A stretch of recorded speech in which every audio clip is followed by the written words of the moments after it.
The waiter hesitated, eyes darting between me and the elegant woman sitting across from me. "Just water for her," Tasha said, smiling sweetly, the kind of smile that could slice skin if you looked too long. Her parents laughed softly. My son Darius said nothing. He didn't even look up. I sat still. Hands folded. Just water. Meanwhile, 4 steaming plates of butter-glazed lobster landed before them, each one glistening under the golden chandeliers of Maison Evra, one of the most expensive restaurants in Atlanta. The aroma filled the air, buttery and rich, while my glass of tap water sat perfectly clear in front of me, mocking me with its honesty. I watched as my son picked up his fork, pretending not to notice the ache sitting right next to him. He used to share everything with me, his meals, his dreams, his fears. Tonight, he couldn't share eye contact. Tasha looked at me again. "You don't mind, right? We didn't want to waste food. You've already eaten, haven't you?" Her tone was sugar-coated, but her eyes dared me to contradict her. "Yes," I said softly. "I've eaten. It wasn't true. The last thing I'd eaten was a banana at noon. But truth doesn't always win battles like this. Silence does." Darius nodded approvingly, still avoiding my gaze. "That's good, Mom. You should watch your diet anyway." That word, Mom, sounded foreign in his mouth. Like it no longer belonged to me. Tasha's parents chuckled politely. Her father, Charles, raised his glass of wine. A toast to family and to success. Their glasses clinked, 4 crystal notes filling the air. Mine stayed empty. I smiled faintly, because sometimes smiling is easier than crying. Tasha cut into her lobster, closing her eyes in dramatic delight. "Exquisite," she whispered. "This place never disappoints." No, it didn't. Especially not tonight. Because every inch of this place, every chandelier, every velvet chair, every bottle of wine on those mahogany shelves was mine. They didn't know that, of course. To them, I was the poor mother tagging along, the woman who should be grateful to sit among royalty with her glass of water. And that was fine. For now.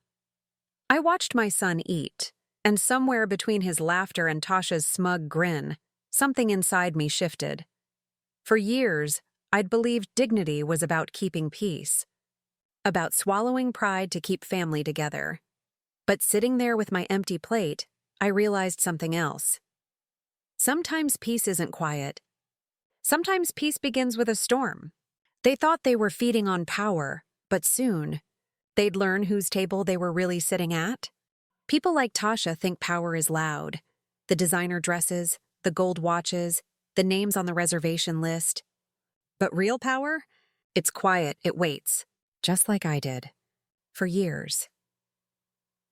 My name is Evelyn Moore, and before I was the woman sipping water at a table I owned, I was just a mother trying to survive. Darius was 5 when his father left. No explanation, no goodbye, just a folded note and a stack of unpaid bills. I still remember the night Darius asked, "Mom, is Dad coming back?" I said yes. He never did. So I worked. 3 jobs.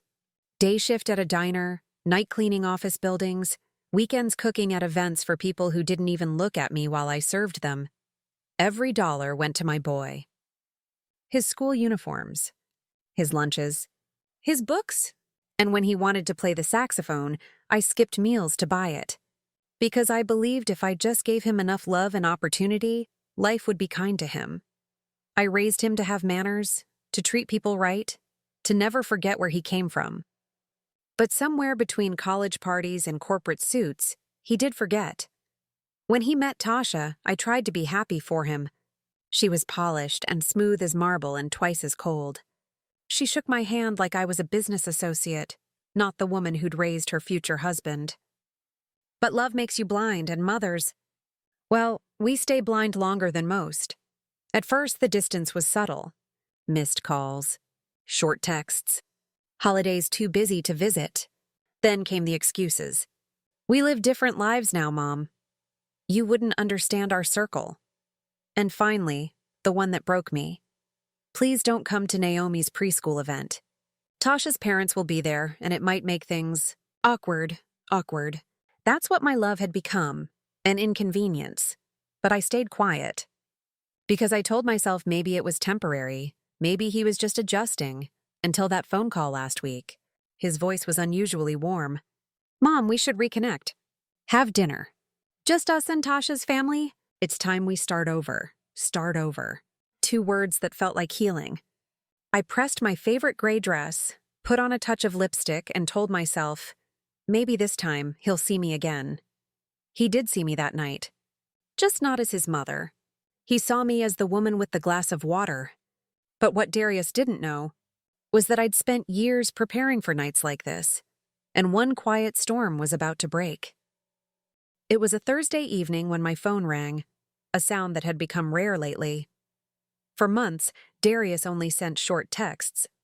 All good, Mom. Busy week. Talk later. But that night his name lit up my screen. My heart actually skipped. I picked up so quickly you'd think I'd been waiting by the phone. Hey, sweetheart, I said, trying not to sound too eager.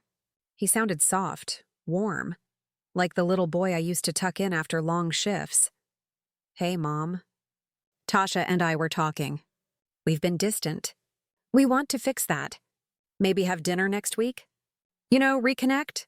I smiled before I could stop myself. Dinner? That sounds wonderful, baby. His tone brightened. Yeah, at Maison Evra. Tasha's parents love that place. We'll take care of everything. Just come dressed nice, okay? Of course, I said quietly. I'll be there. After we hung up, I sat in silence, holding the phone to my chest.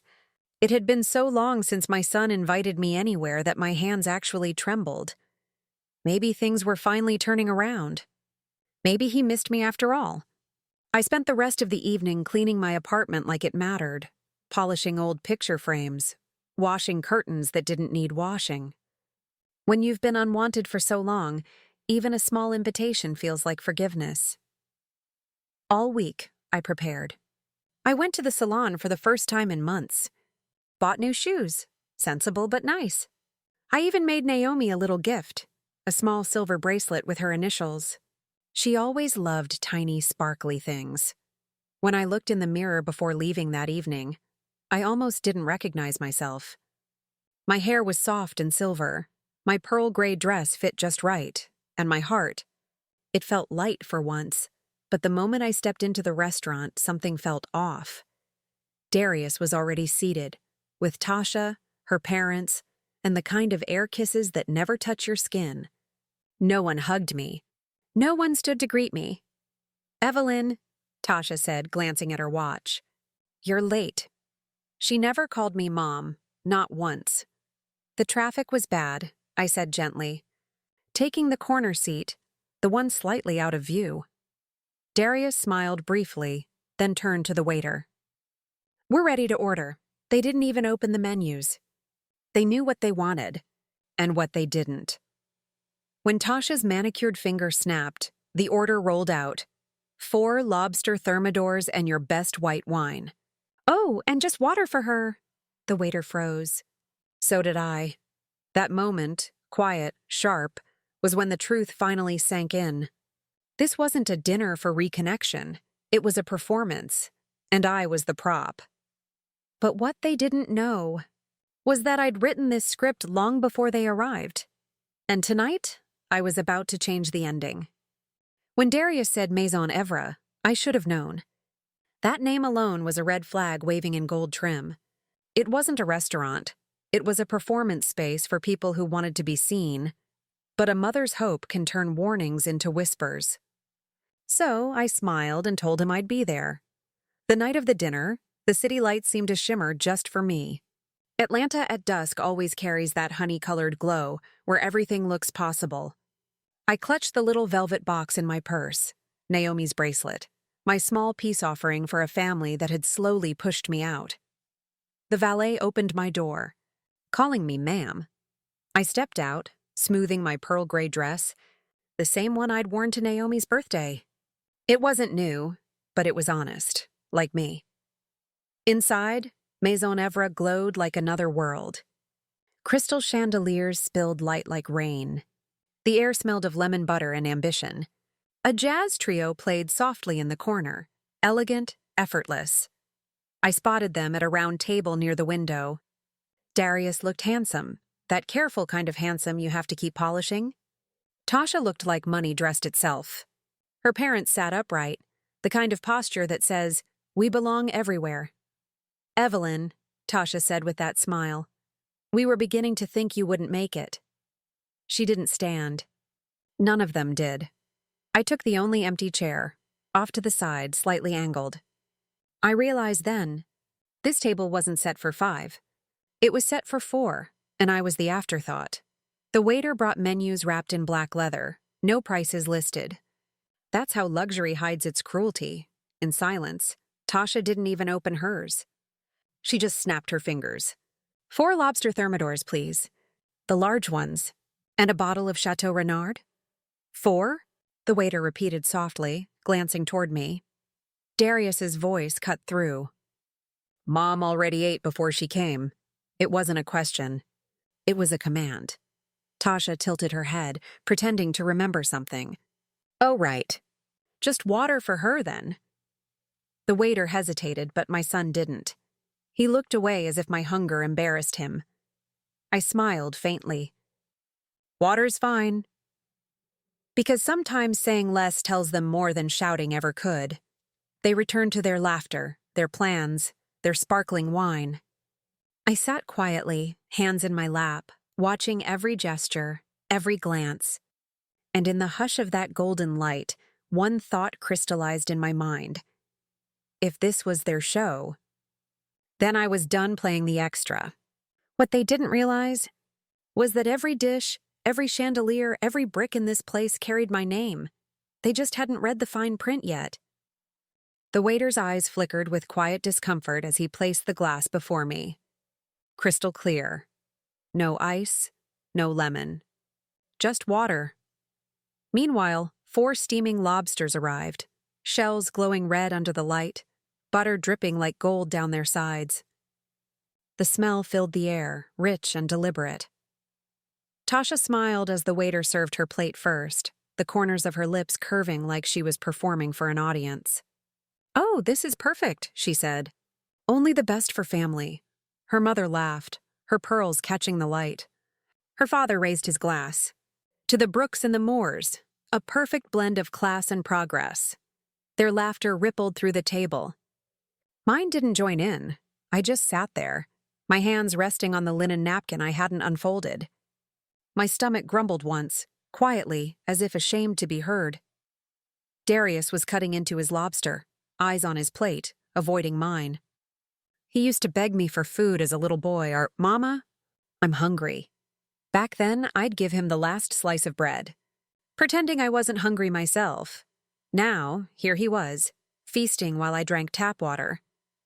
Tasha turned to me suddenly. "You're so quiet, Evelyn. Everything okay?" Her voice dripped with mock concern, the kind people use when they already know the answer. I smiled, small but steady. "I'm just observing." Her eyebrows lifted. "Observing? How poetic." She looked to her mother. "See, I told you she's the quiet type." Her mother chuckled, pretending not to see the insult. "Oh, I understand.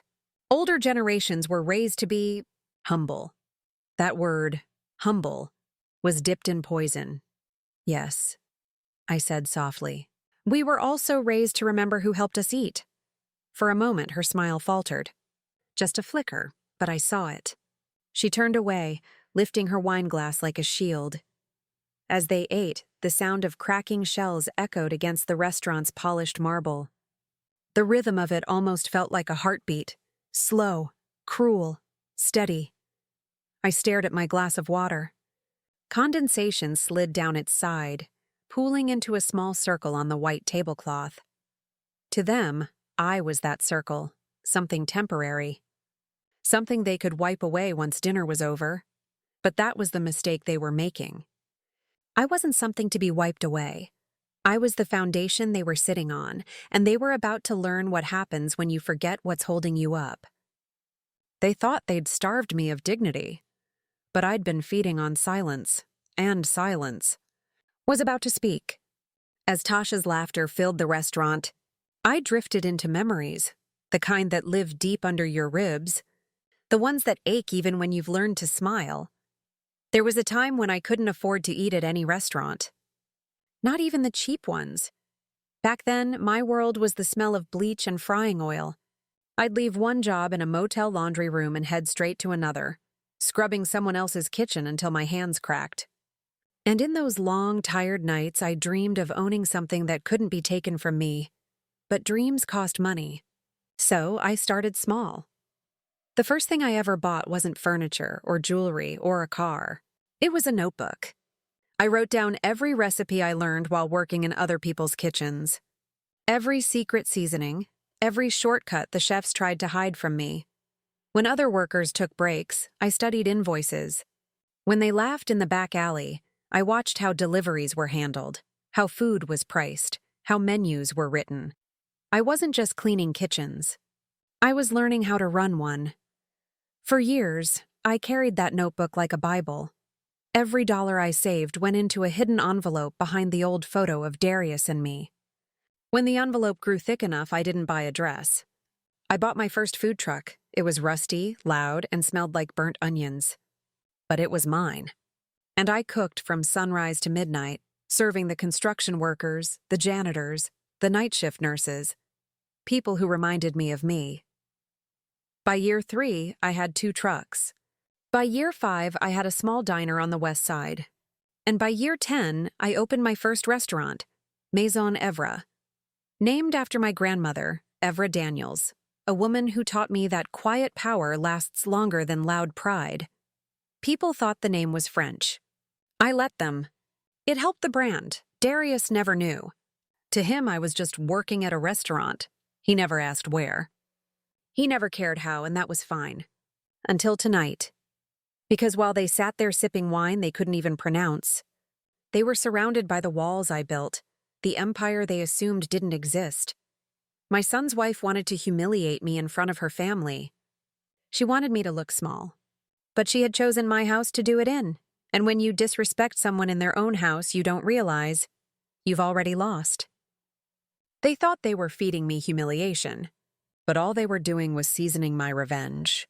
The clinking of forks and laughter floated around the table like background music. But beneath it, something else hummed.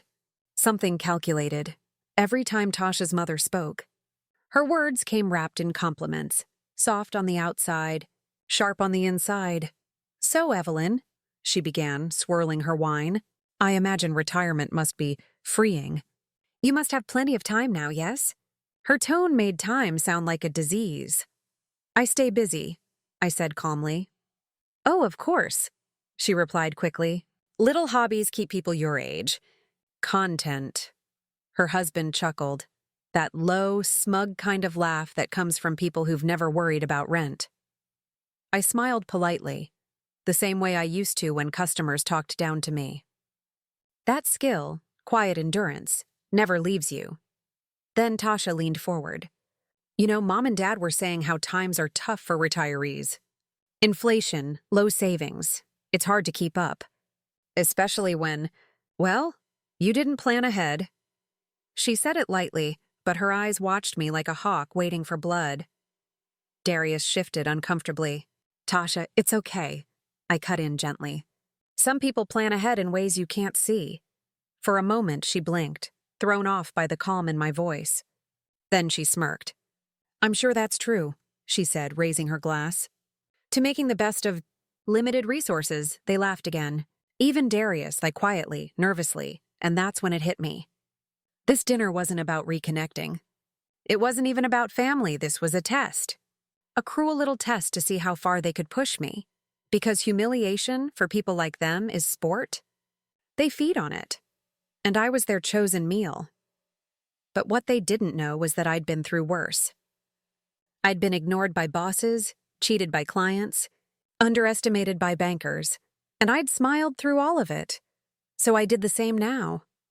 I sat there, sipping my water, nodding at their polished cruelty, storing every word like evidence, because when the time came, and it would, I wanted every insult to echo when the truth hit them.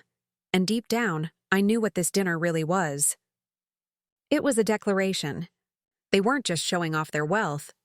They were telling me, in every subtle way they could, that I didn't belong in their world, but they had no idea. Their world was sitting in my restaurant. They thought they were defining my place at their table, but soon I'd remind them whose table it really was. Tasha's mother dabbed the corners of her mouth delicately, then turned to me with that smile people wear before they say something cruel. "So, Evelyn dear, do you still work? Or are you already enjoying a slower life?" There it was again. Already. The word that pretends to be kind but drips with pity. Before I could answer, Tasha spoke over me. "Mom, she does a little bit of everything. Cleaning, cooking, honest work." She said honest work, the way some people say poor thing. Her mother nodded, pretending to be impressed. How admirable. It's good that some people still value humility. Darius just stared at his plate. His silence was louder than their laughter. I kept my expression still. "Yes," I said quietly. "I've always believed in earning what you have." Tasha smiled like she'd won a round. "Oh, we believe in that too. That's why Darius and I have been working so hard to give Naomi everything she deserves. A good life. The right education. The right influences." Her voice softened on that last word. Influences. Something in my chest tightened. "What do you mean?" I asked, even though I already knew. She looked straight into my eyes, that polite venom gleaming. "Well, we've been thinking it's best if Naomi spends more time with people who can add value to her growth. People with better social exposure, stronger connections. People like your parents," I said, finishing the sentence for her. Tasha tilted her head, feigning innocence. "Don't take it personally, Evelyn. You've done your part. But times change. The world's different now." I felt something break. Not loudly, but deep, clean, final. She wasn't just talking about parenting. She was telling me, right there at the table, that I didn't belong in my granddaughter's life. Darius looked up, guilt flashing in his eyes. "Tasha, maybe—" "No," I interrupted gently, smiling. "Let her speak. It's good to know how you really feel." Tasha blinked, caught off guard by how calm I was. I lifted my glass of water, swirling it once before setting it down. "You're right," I said softly.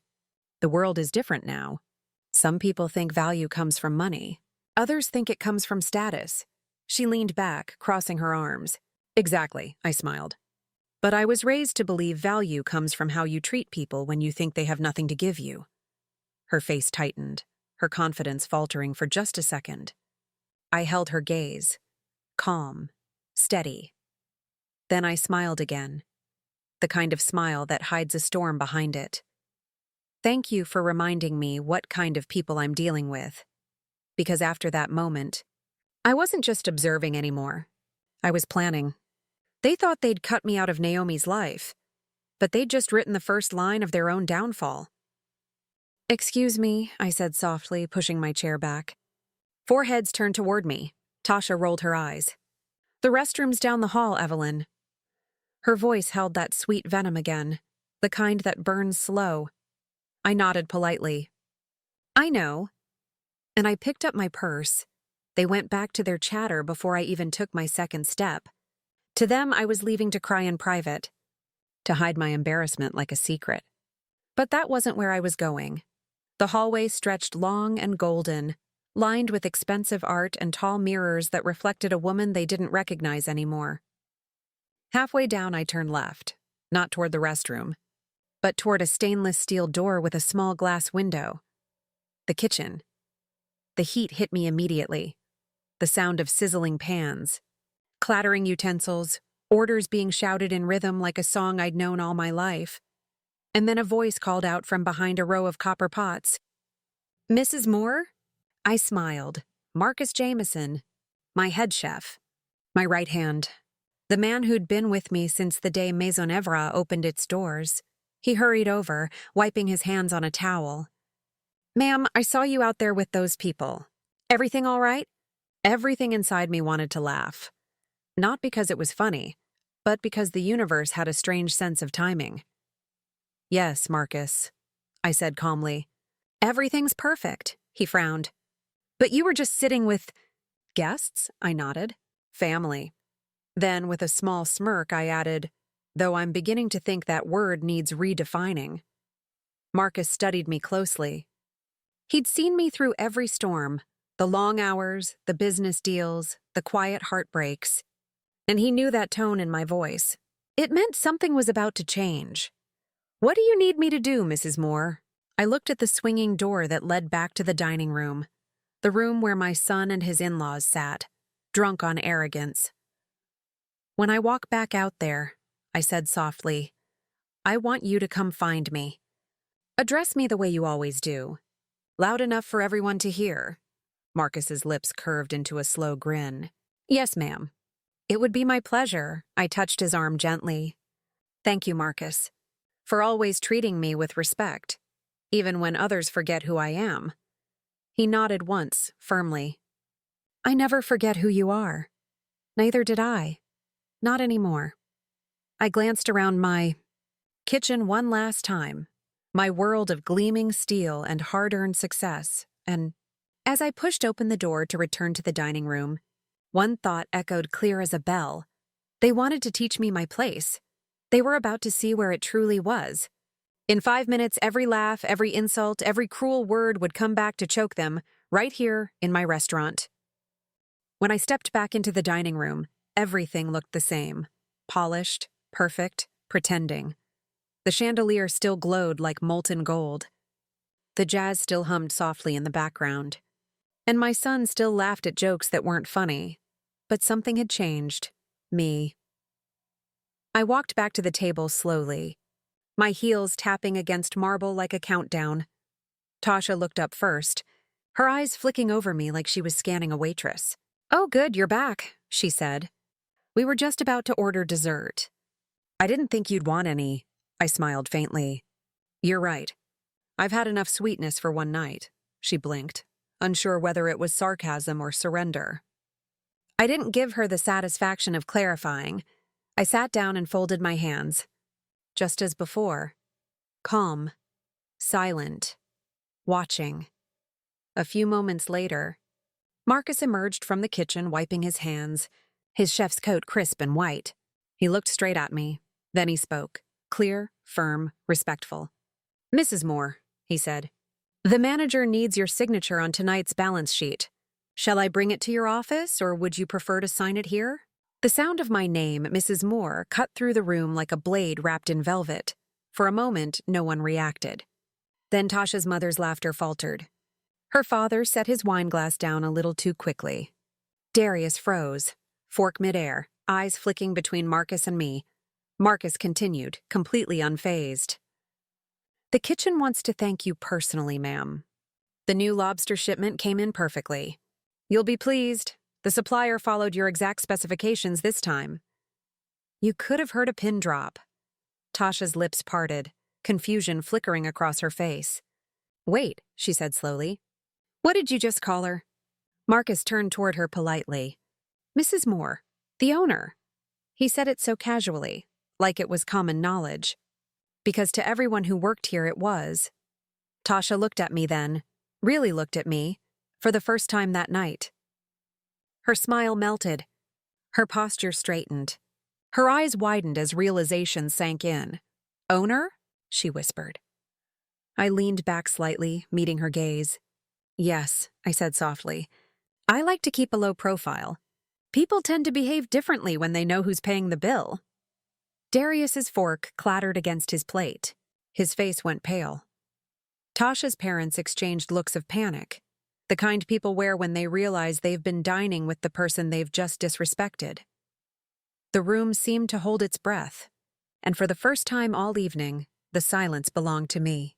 They wanted me invisible, but now every eye in the restaurant was on me, and the night was just getting started. Or a long, stretched second. No one said a word. It was almost beautiful. The silence. The same silence they'd wrapped me in all night. Now wrapping them. Tasha blinked rapidly, as if trying to process what Marcus had just said. You own this place? I smiled softly. I do. And 2 others. Her mother gave a nervous laugh. Oh, surely you mean you manage them? Marcus cleared his throat gently, stepping closer. No, ma'am. She owns them. The papers, the license, the entire chain. Maison Evra is Mrs. Moore's creation. Her father's face flushed a deep red. The arrogance drained from his posture like spilled wine. Darius's voice trembled. Mom, why didn't you ever tell me? I turned my eyes to him. Because I wanted to see how you treated people you thought had nothing.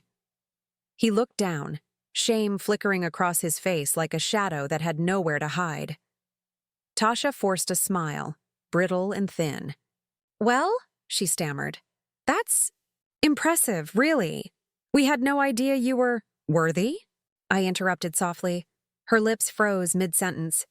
I leaned forward slightly, my tone still calm, still warm, the kind of calm that burns. You didn't invite me here to reconnect, Tasha. You invited me to remind me of where I stand. You wanted your parents to see how far Darius had come, how different he was from the woman who raised him. I paused, letting that truth hang in the air like perfume. And yet, all this time, you were eating at my table. A murmur spread through the nearby diners who'd been quietly watching. The Brooks family sat rigid, trapped in the glow of their own embarrassment. Tasha swallowed hard, her voice barely a whisper. Evelyn, we didn't mean— Oh, you meant every word, I said gently. And that's the beauty of it. You showed me who you really are without even knowing where you were sitting. Her mother tried to recover, straightening her shoulders. Well, I suppose congratulations are in order. Success stories are always so inspiring. I tilted my head, smiling faintly. Thank you. Though it's funny, success never changed me. It just revealed everyone else. Darius finally looked up. His eyes were wet, but his voice was small. Mom, I'm sorry, I nodded once. I know. But sometimes apologies come after too much damage. The waiter returned quietly, unsure what to do. I handed him my card. Put the bill on the house, I said. After all, I always pay for my guests. The color drained completely from Tasha's face. The room watched in silence as I stood. This time they didn't look down on me. They looked up. Now that the truth was out, I wasn't done. It was time to teach my son what real class actually means. Darius's voice broke the silence first. Mom, you lied to us. I turned slowly toward him. Lied? I repeated softly, as if testing the word on my tongue. His eyes searched mine. Confused, hurt, defensive all at once. You made me think you were struggling. You let me believe you were barely getting by. Why would you hide this from me? Tasha's hand slid across his arm, the gesture more for control than comfort. Yes, she added quickly. You could have told us. It's deceitful, really. I looked at her, unblinking. Deceitful? Then I leaned forward, my voice calm but firm. No, sweetheart. What's deceitful is pretending to care about someone just to make yourself feel superior. Her mouth opened, then closed. No words came out. I turned my eyes back to Darius. Do you remember, son, how I used to tell you that not everyone who smiles at you means well? He nodded slowly. Well, I continued, I wanted to know if the man I raised could see through false kindness, or if success had blinded him. So I stayed quiet. I let you show me who you'd become. He looked down, his jaw tightening. That's not fair. I tilted my head slightly. Fair? You think life was fair when I was cleaning office floors at midnight just so you could have a college fund? The words landed like soft thunder. No shouting, no anger, just truth. Everything I did, I said, was so you'd never feel small. And yet here we are, you sitting in my restaurant watching your wife humiliate me while you stayed silent. Tasha bristled. I didn't humiliate you, Evelyn. I was being honest, I smiled faintly. Honesty without kindness is cruelty in disguise. The table went silent again. Even the nearby chatter seemed to fade, as if the restaurant itself was listening. Darius's voice cracked. I didn't mean to— You did, I interrupted gently. You didn't stop her. You didn't stand up. You watched. My voice softened, almost like a whisper. And I realized something tonight, Darius. I didn't lose my son to distance or marriage. I lost him to pride. He looked up then, eyes glistening, guilt flooding in faster than his pride could block it. Mom, he whispered. I didn't know. I know you didn't, I said quietly. That's why I let it happen. Because sometimes the only way to see who someone truly is to let them forget who you are. I stood then, slow and graceful, my purse in hand. He thought the lesson was over, but I still had one more truth to deliver before I walked away. I stood there, feeling every eye in that restaurant turn toward me. Not because I demanded attention, but because silence, when it carries truth, draws its own crowd. Tasha shifted uncomfortably. Evelyn, please, there's no need to make a scene. I smiled faintly. Oh, sweetheart, I'm not making a scene. I'm ending one. Her father cleared his throat, forcing a polite chuckle. Let's not blow this out of proportion. We're all family here. I turned my gaze toward him, gentle, steady, sharp enough to slice through his pretense. Family, I repeated. Funny word, isn't it? Some people use it to build bridges. Others use it to build walls. The table fell silent again. I looked down at my hands, the same hands that had scrubbed, cooked, and built everything they now sat inside of. I've been poor, I said quietly. I've been ignored. I've been invisible to people who thought my worth depended on what I could offer them. But you know what I learned? No one spoke. Even the waiter standing nearby had stopped moving. Class, I continued, isn't about money. It's not about the car you drive or the lobster you order. Class is how you treat people when you think they can't do anything for you. Tasha's mother shifted in her seat, her perfect posture beginning to crumble. Her husband looked at his plate like he wanted to disappear inside it. And as for wealth, I said softly, it's not measured in dollars or champagne. True wealth is being able to look at yourself in the mirror and know you didn't step on anyone to get where you are. My voice didn't rise. It didn't need to. It carried the weight of years, of sacrifice, of quiet storms that no one had ever seen. Tasha's eyes glistened, her confidence cracking. Evelyn, I held up a hand gently. No need. I already heard everything you had to say tonight, loud and clear. I turned to Darius, who sat frozen in shame. I don't hate you, I said. I'm just disappointed that I raised you to value respect, but you traded it for approval. He swallowed hard. I can fix this, Mom. I'll make it right. I shook my head slowly. You can't fix character in a single night. That takes time and humility. I picked up my purse, glancing once more at the family who'd tried to make me small. You wanted to remind me of my place, I said softly. Thank you. You've done exactly that. And with that, I turned to leave. They thought I was walking away in defeat, but I was walking toward the one thing they'd never have. Peace. I didn't get far before I heard his voice. Mom, wait! Darius's footsteps echoed behind me, hesitant, heavy, almost childlike. When I turned, the boy I raised wasn't there anymore. In his place stood a man who didn't know whether to apologize or defend himself. Please, he said softly. Don't leave like this. I looked at him, really looked at him. His eyes were tired, his pride cracked, his voice trembling. And for a moment, my heart remembered everything good about him. The boy who used to draw me crayon hearts, the teenager who promised to buy me a house one day. But that boy was gone. I took a deep breath. Darius, do you remember the first lesson I ever taught you? He frowned, struggling. To always be kind? I smiled sadly. No, I told you that no matter how far you go in life, never forget who fed you when you were hungry. He looked down, shame filling the space between us. Mom, I didn't mean to hurt you. He sighed. Tasha has strong opinions. I didn't want to cause a scene. I stepped closer, my voice steady. Son, when you stay silent while someone disrespects the person who raised you, you already caused a scene. You just did it quietly. He flinched like the words had hit him physically. I know, he whispered. I messed up. I just wanted you to be proud of me. I was proud, I said softly, until you decided I wasn't enough for the world you wanted. His lip trembled. I don't care about that anymore. I care about you. I believed him. I truly did. But belief doesn't erase damage. It just makes forgiveness possible, someday. Darius, I said gently, I love you. But I can't keep teaching you lessons you refuse to learn. From this moment on, you're going to have to find your own way. Without my money, without my name, and without the safety net I built. He stared at me, stunned. Mom, you don't mean… I do.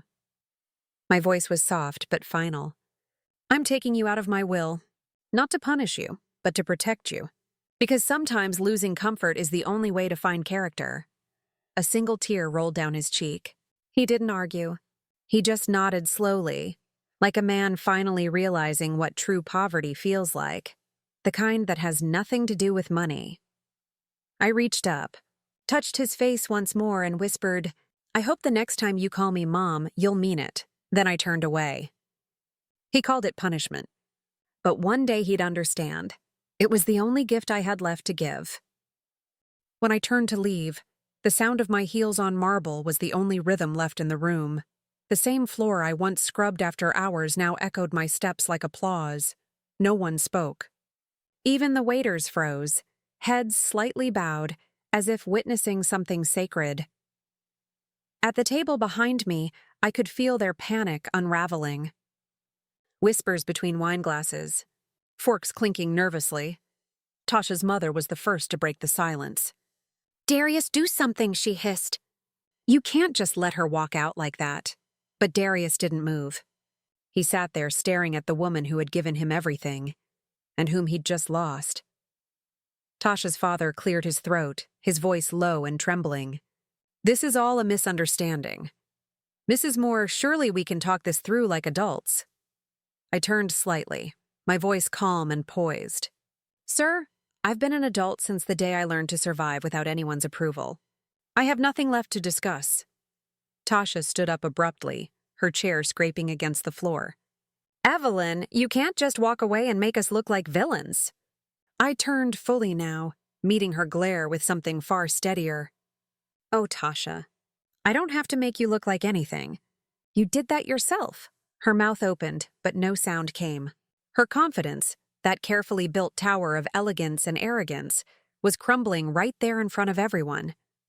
A small crowd of diners had gathered subtly, pretending not to stare while watching every move. Marcus stood near the kitchen door, arms crossed, eyes proud. Mrs. Moore, he said softly, the staff is ready for closing when you are. I smiled at him. Thank you, Marcus. Tell them they did beautifully tonight. Then I looked at my son one last time. He was still sitting there, hollow, the weight of regret heavy on his shoulders. Darius, I said quietly, a good man doesn't just build wealth. He builds respect. I hope one day you remember that? He nodded, tears in his eyes, unable to speak. And with that, I turned and walked toward the door, slowly, gracefully, without looking back. Behind me, the laughter that once filled the room had turned to whispers. Every head turned as I passed, but this time, not out of pity, out of reverence. I stepped outside into the cool night air, the city humming softly around me. For the first time in years, the silence didn't sting. It soothed, because walking away from people who belittle you isn't weakness. It's healing. For the first time, I saw fear, not in their eyes, but in their reflection of me. The night air felt different when I stepped outside, clean, steady, real. For the first time in hours, I could breathe. I stood beneath the soft glow of the restaurant's sign, Maison Evra, the letters shimmering like a reminder from my past self. The girl who once scrubbed floors had built something beautiful. And tonight she had finally defended it. Still, a strange heaviness lingered beneath my ribs. Not anger, not pride, something quieter, grief. Because no matter how strong you become, no mother ever dreams of winning against her own child. Marcus found me outside a few minutes later, holding my shawl. You left this inside. he said softly. Thank you, I murmured, taking it from him. He studied me for a moment, his voice gentle. You did what needed to be done, Mrs. Moore. I smiled faintly. Sometimes I wish doing the right thing didn't hurt so much. He nodded. That's how you know it was right. We stood there for a while, just two people who'd seen the world strip them down and still found a way to stand tall. The hum of the city wrapped around us like a hymn. I didn't plan for any of this, I whispered. I just wanted a quiet dinner. Maybe a little forgiveness. Marcus looked at me, his expression firm. You didn't lose anything tonight, ma'am. You gained your voice back. I thought about that for a long moment. He was right. For years, I'd swallowed words that deserved to be spoken. I'd kept peace for people who only brought chaos. And tonight, for the first time, I chose myself. The pain in my chest loosened a little. I glanced through the restaurant window. Tasha and her parents were gone. Only Darius remained, still sitting at the table, shoulders heavy, staring at the empty chair I'd left behind. He looked smaller now. Not weak, just human. Maybe that was a start. I turned away from the window, pulling my shawl tighter. The night was cool, but I didn't feel cold, because dignity has a warmth of its own, one that no amount of money or luxury can buy. When I finally reached my car, I paused for a moment, looking back at the restaurant one last time. It wasn't just a building anymore. It was a reminder. Silence isn't weakness, it's preparation. I exhaled slowly. The kind of breath that lets go of decades, and as I started the engine, one thought whispered through my mind like a prayer. Maybe this ending was the beginning I needed. But peace has its price. And that night, mine came in the form of a message I wasn't ready to read. The apartment was quiet when I got home. Too quiet. I hung my shawl by the door and slipped off my shoes, feeling the tiredness catch up to me. It wasn't just physical. It was the kind of tired that comes from holding your dignity up all night while the world tried to pull it down. The clock read 11:42 p.m. I sat on the edge of my bed, the city lights painting soft orange patterns across the wall. For a long time, I just stared at my hands, these hands that had carried decades of struggle and still found the strength to stay gentle. I told myself not to think about Darius. But of course I did. A mother's heart doesn't switch off.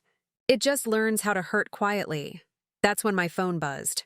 The sound startled me, like the world had remembered my name again. Darius. For a second, I almost didn't open it. I wasn't sure I had the strength to read whatever came next. But I did. And there it was, his message, simple but trembling with regret. Mom, I'm sorry. You didn't deserve any of that. I don't even know who I've become. I don't expect forgiveness. I just hope you're okay. My throat tightened. I read the words 3 times, each one cutting deeper than the last. For years, I'd prayed he would see me. Not the version Tasha wanted, not the woman he was embarrassed by, but me. And now that he finally did, I didn't know how to respond. I typed and erased a dozen words. Everything felt too small or too heavy. Finally, I wrote just one sentence. I'm okay, Darius. Take care of your soul. It's more fragile than you think. Then I put the phone down, turned it face down, and sat in the silence again. Forgiveness, I realized, doesn't happen in a single message. It's not a doorway you step through. It's a road you walk slowly, barefoot with bleeding feet, and as much as I loved him, I wasn't ready to walk it yet. Not tonight, but maybe someday. I lay back, the city hum outside my window blending with the quiet rhythm of my heartbeat. And for the first time in a long time, my thoughts weren't filled with anger, only acceptance. Because sometimes, loving someone means stepping back far enough for them to find their own way home. I thought that message was the end of it.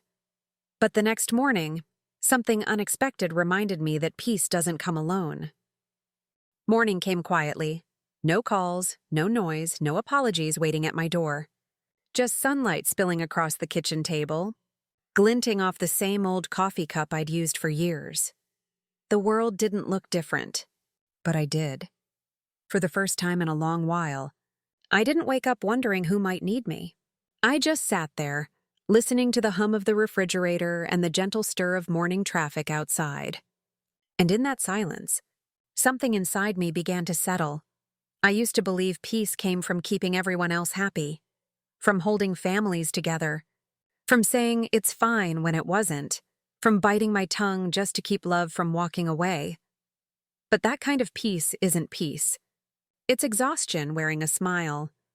So I did something small that felt like rebellion. I made breakfast just for myself. 2 eggs, buttered toast, and coffee strong enough to remind me I was still alive. I ate slowly, savoring it. Not because it was fancy, but because it was mine. No one to feed. No one to serve. No one to impress. Just me. Afterward, I walked outside to the small garden behind my building. The air was cool and smelled faintly of rain. I knelt beside my roses, the ones that had survived last winter, and brushed my fingers across the petals. They were still growing. Even after the cold. Even after everything. That's the thing about life. It keeps moving. Even when your heart doesn't know how. I thought about Darius again. Not with anger this time, but with something softer. Regret, hope, love. The quiet kind that doesn't beg to be noticed anymore. I knew I'd forgive him one day. Not for his sake, but for mine. Because carrying resentment is like holding your breath and expecting the other person to suffocate. And I was done holding my breath. Later that afternoon, I went back to Maison Evra.